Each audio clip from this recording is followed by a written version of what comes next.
My name is Bill Letson.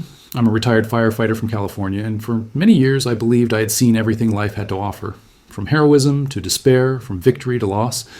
But in 1994, during a shift like any other, I was thrown into a reality I could never have imagined. I was working at Station 11 in Goleta, while a severe flu epidemic was raging through Santa Barbara. The ERs were overwhelmed, paramedics and public safety teams were stretched to the limit, but that never stopped us from moving forward. After all, fear of death was never part of my profession until that day. We were called to attend to a lady who was confined to her room, suffering from severe symptoms of the disease. The room was dark, stuffy, and the air was thick with an invisible weight, as if something else was going on there. As I reached over to adjust her oxygen mask, I felt her hot, heavy breath blow directly into my face. A shiver ran down my spine, but I ignored it. We were there to save lives, not to think about omens. What happened next was like a silent, merciless domino effect. Within days, I was struck down by a relentless fever. My body became a battleground between the strength to live and the weakness that consumed me. Everything I knew about physical endurance disappeared.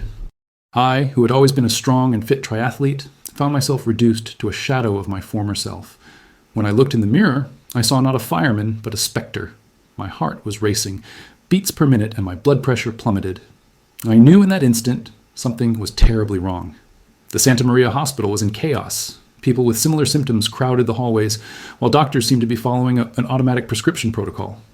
It was as if we were just numbers on a list, waiting for the next command. I remember a nurse injecting a cocktail of drugs into my veins. I felt no pain. I felt nothing. The last thing I saw was my wife's wide eyes before everything went black. Death never comes with a formal announcement. She doesn't ask permission, nor does she follow protocols. She simply happens. And that's how I met her. Without warning, without choice, without time to understand what was happening. The moment after the blackout, something impossible to describe took hold of me. The pain, the fear, the gravity of the physical world. Everything dissolved in a second. I felt like I was being pulled out of a closed, suffocating closet and thrown into an ocean of light.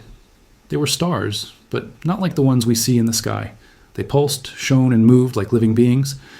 I was carried by an invisible force, passing through these energy points that seemed to recognize me.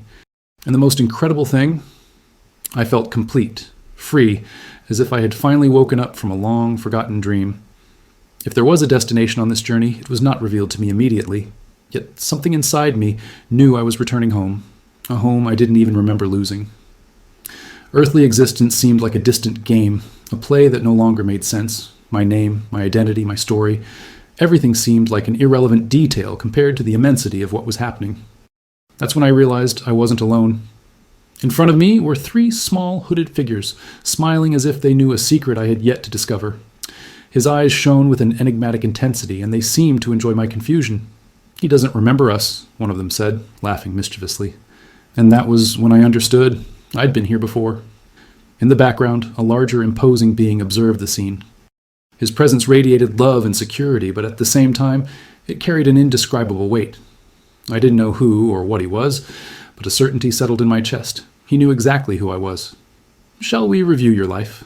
I asked hesitantly, thinking that this would be my final farewell to the physical world. The greater being just smiled, and his answer came like an echo inside me. "No, not yet. You have things to do." The sentence resounded inside me like thunder. I had things to do? But what? My life seemed so distant, so unimportant now. But something about that statement was unquestionable. I wasn't ready to stay yet. I was there, in front of beings who looked at me with a mixture of joy and expectation. There was no judgment on their faces, just an almost childlike curiosity, as if they were waiting to see when I would finally understand what was going on.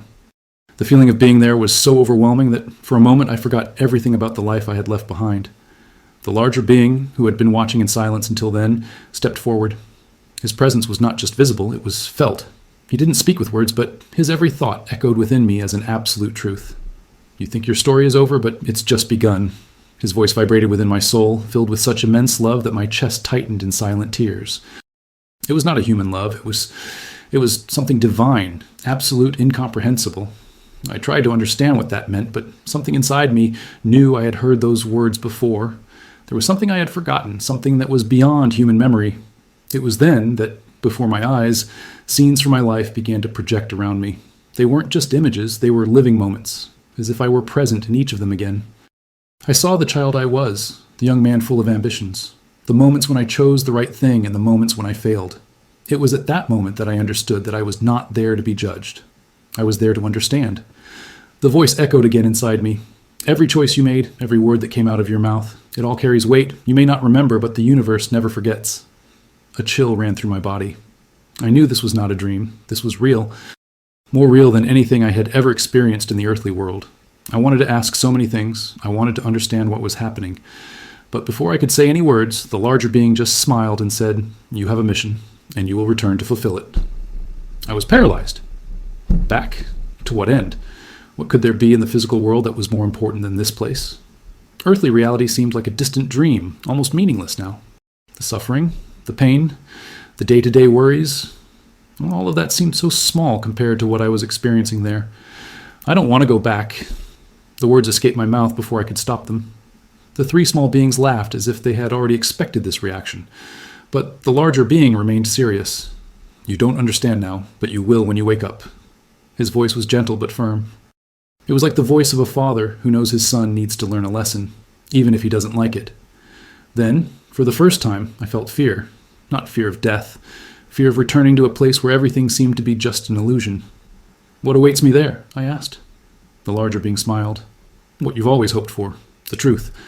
But first, you'll need to face what you didn't want to see."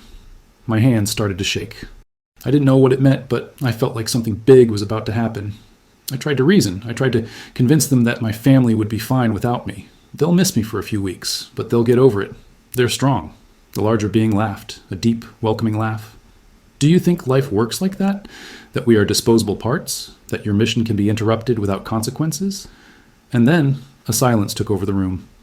That's when everything started to dissolve. The stars began to disappear. The beings around me became more distant, and I felt something pulling my consciousness downwards. It was like I was falling, plummeting back into a reality I didn't want to accept. And then everything went dark. Before waking up in the hospital, I passed by a place I will never forget. It was a desolate space, without color, without sound, without life. There was no light, no warmth, just an endless darkness that seemed to pull any shred of hope into itself. I tried to move, I tried to call for help, but there was no one there, just an eternal void, timeless and formless. For years, I hesitated to talk about it. I didn't want to admit that this place existed, but now I know I need to tell, because what I saw there made me understand something crucial. There are places we don't want to visit, and they are much closer than we imagine. I didn't know how much time I spent there. It could have been a minute or 1,000 years, but when I thought I would never leave that place, I felt something pulling my soul hard. The light came back on, and before I could understand what was happening, I woke up in my body. The monitors beeped. The nurse ran to me. "He's awake!" I heard a voice shout. My heart was beating again. I was back. But nothing was the same anymore. My eyes slowly opened, and the first thing I saw was the white ceiling of the hospital. The sound of the monitors filled the room, and my vision was still blurry. I wanted to believe that everything I had experienced was just a dream, a delirium caused by the fever and the medication. But something inside me screamed that it wasn't like that. It was real as the air I breathed. "He's awake," I heard a distant voice. I tried to move, but my body felt like dead weight, as if I was still between two worlds. The nurse quickly came over and checked my vital signs. "Stay calm. You've been through a very delicate situation. Your heart almost stopped." I wanted to say that my consciousness never stopped. I wanted to say that I was somewhere else, but something stopped me. How could I explain a truth that no one was prepared to hear? My wife rushed into the room, her eyes filled with tears. She held my hand tightly as if trying to convince herself that I was really there. "You came back to me," she said, and her voice broke mid-sentence. I wanted to say that I never left, but in that moment I realized that the biggest battle wasn't just surviving, it was finding a way to deal with what I had experienced. Over the next few days, doctors and nurses came in and out of the room, explaining the procedures, the risks I had taken, and how lucky I was to be alive. But I knew it wasn't luck, it was purpose. I wasn't there by chance, and now for the first time I began to ask myself, what did God want me to do with this experience? The first few days after returning were filled with confusion and silence. I didn't know how to talk about what I had experienced. Would anyone believe me? Was my mind just trying to make sense of the chaos of death? I remained silent for a long time, keeping something to myself that was impossible to ignore. But what haunted me wasn't the experience itself. It was the memory of that dark place, the overwhelming loneliness I felt before I returned. It was then that I began to notice the signs, little coincidences, subliminal messages, people appearing in my life with similar stories. It was as if God himself was telling me that I couldn't just forget what I had experienced. I needed to share it. I needed to raise awareness. But how do you talk about something so grand without sounding crazy? I started researching near-death experiences and came across countless accounts similar to mine. But what caught my attention the most was realizing that many of these experiences were deeply connected to the Christian faith. Verses came to my mind almost automatically. In my Father's house are many mansions. John 14:2. Had I seen one of these dwellings? Or was the dark place I had been to the opposite, a place of lost souls? Every day, a certainty grew within me. The world needed to know that death was not the end, but it also needed to understand that there was a path to eternity, and that path passed through Jesus Christ. There were no more doubts within me. If I had come back, it was because God wanted me to speak. But would I have the courage to do so? Still weak, I began to talk to my wife about what I had experienced. I expected disbelief, doubt, maybe even fear. But what I saw in her eyes was different. She didn't interrupt me. She didn't question me. She just listened, and at the end, she said something that changed everything. I always knew there was something more, and I think God wants you to tell that story. This hit me like a bolt of lightning. It was confirmation that my mission was real. But still, there was a voice inside me telling me that I needed more proof, and as God always does when we need answers, he began sending them. The first confirmation came through a longtime friend. He had lost a loved one and came to me to talk about it. Not knowing what I had been through, he said to me, "Do you believe there is something after death? Because I dream about him every night. He tells me that he is fine, that life goes on." My eyes filled with tears. It was no coincidence. God was showing me that this truth needed to be shared. In the following days, testimonies began to emerge from all sides. Messages, stories, chants, encounters, people who dreamed about deceased family members, near-death experiences similar to mine. Stories that seemed to come from a single book, the book of eternity. It was impossible to ignore. I needed to speak up. And more than that, I needed to warn. When I started sharing my story, the impact was immediate. There were those who listened with faith and emotion, but there were also skeptics, those who laughed and said it was all a delusion. But I knew it wasn't. I lived it. I felt it. And nothing could change the truth of what I experienced. It was then that I realized something scary. Many people don't want to believe that there is something beyond this life. Because if there is, then your actions here have weight. Then your choices have consequences. Then God is real. And this is a truth that frightens those who are attached to the material world. But I wasn't there to convince anyone. I was there to testify. And as it is written in Matthew 10:32, "Whoever confesses me before men, him I will also confess before my Father who is in heaven." I had seen something that would change the way many people viewed life and death, and I could not remain silent. That's when I started sharing publicly. And, to my surprise, the impact was much greater than I imagined. People from all over the world started contacting me, saying that my testimony had changed their lives. It was as if God was using my voice to reach those who needed hope. Days passed, but the feeling that I was living between two worlds did not disappear. It was like I had been marked, like my eyes had been opened to something most people refuse to see. The world is not just flesh and blood. There is something beyond, and many still live blind to this reality. I began to study more about the scriptures. Before my experience, I believed in God, but I did not understand the depth of what it means to walk in faith. Now, it all made sense. What I saw was not a hallucination. It was confirmation that Jesus had always been right when he said, "I am the way, the truth, and the life. No one comes to the Father except through me." John 14:6. Visions began to become more frequent. Dreams, signs, messages that seemed to come directly from God. I saw a world heading towards a destiny that few were prepared to face. Many live their lives as if nothing else exists beyond this world. But I have been on the other side. I have seen it, and I can tell you, those who ignore the truth will face something far worse than death. The dark place I saw before I returned was not a mistake. God has allowed me to see what happens to those who choose to walk away from him. It was a warning. And I needed to share this with as many people as possible before it was too late. Every testimony I shared seemed to awaken something within people. Many cried when they heard my story. Others were outraged, refusing to believe it. But there was one thing they all had in common. No one left indifferent. The world tries to convince us that death is the end. Science seeks explanations. Philosophies create theories, but I can say, death is just a passage. And what comes next depends on the choices we make now.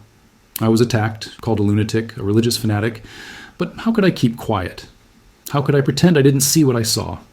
Jesus himself faced ridicule when he spoke about the kingdom of heaven. Why would it be any different for me? So I started recording my stories, speaking to groups, going to churches and communities. What was once just a personal testimony began to spread like wildfire. More and more people began to share similar experiences. The Holy Spirit was moving. Something was happening in the world. And I knew this message needed to be taken to everyone before it was too late. It was then that one morning I woke up with a strange feeling. It was as if someone was in the room with me. I closed my eyes, and in that instant, I heard a voice inside me. "The time is near. Prepare yourself." My heart raced. I knew my mission wasn't over yet, but I also knew I was racing against the clock. Today, looking back, I see how much this experience changed my life. I'm no longer the same man who walked into that hospital in 1994. The fear of death, it's gone, because now I know there is no death. There is only transition to where we belong. But there is something that needs to be said urgently. Not everyone goes to the same destination. Not everyone will find peace. I have seen this with my own eyes. Every choice we make here defines where we will spend eternity, and there is no middle ground. Either we follow God's path, or we get lost in the darkness. My mission now is this: to warn, to testify, to show that Jesus is the only answer. I could have remained silent. I could have treated this all as an isolated experience. But God brought me back for a reason, and I cannot fail in this mission. To those who doubt, I say, seek God while there is time. To those who are afraid, I say, there is no reason to fear, because Christ has already conquered death. And to those who already know the truth, I say, share this message. The world needs to know, because what is coming will change everything. And when that day comes, I want to make sure I've done my part, because life is just the beginning, and eternity lies before us. If you've come this far, it's not by chance. This message needs to be heard because time is running out. How many people you love still don't know this truth? How many are living as if death were the end? How many could be heading towards a destination they can't even imagine? You have the chance to make a difference now. Share this video. Someone might need to hear it today. Tag a friend or family member who needs this alert. Share your experience. Have you ever felt something similar? Don't be silent. Don't ignore. This may be someone's last chance to understand that life doesn't end here. Eternity is just around the corner, and every choice we make today defines where we will spend our lives forever. For whoever confesses me before men, the Son of Man will also confess him before the angels of God. Luke 12:8. May this message reach every heart that needs to hear it.